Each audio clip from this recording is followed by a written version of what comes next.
میرے ناظرین کو یاد ہوگا کہ میں نے بتایا تھا کہ اڈیالہ میں برطانوی ہائی کمیشن کی اہم شخصیت نے 2 گھنٹے وقت گزارا ہے۔ اس وقت کہا گیا نہیں جی نہیں، وہ عمران خان سے ملاقات نہیں ہے بلکہ کسی اور برطانوی شہری۔ میں نے اس وقت بھی کہا تھا کہ یہ برطانوی شخصیت جیل میں قید کسی اور برطانوی شہری سے نہیں بلکہ خان صاحب سے ہی ملی ہے۔ اس وقت تردید کی گئی تھی، لیکن اب تمام ذرائع اس بات کی تصدیق کر رہے ہیں کہ اڈیالہ جانے والی یہ شخصیت برطانیہ کی ہائی کمشنر جین میریٹ تھیں۔ تمام ذرائع یہ بھی بتا رہے ہیں کہ انہوں نے جیل میں عمران خان سے تفصیلی ملاقات کی ہے۔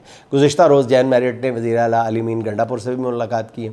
پشاور جلسے سے پہلے جین میریٹ کی علی امین گنڈا پور سے ملاقات کو حلقے جو ہیں، سیاسی حلقے جو ہیں، وہ بہت زیادہ اہمیت دے رہے ہیں۔ اگرچہ ملاقات کے بعد جاری ہونے والے اعلامیے میں یہ بتایا گیا ہے کہ دونوں رہنماؤں میں افغانستان کی صورتحال پر بات چیت ہوئی ہے، مگر یہ ممکن نہیں ہے کہ اس ملاقات میں پاکستان اور بالخصوص کے پی کی سیاست پر بات نہ ہوئی ہو۔ کامن ویلتھ کی الیکشن رپورٹ کا لیک ہونا، پھر برطانوی ہائی کمشنر کا جیل میں عمران خان سے ملاقات کرنا، اور اب جین میریٹ کی علی امین سے ملاقات، پس پردہ چیزیں چل رہی ہیں اور ان کے نتائج جلد سامنے بھی آنے والے ہیں۔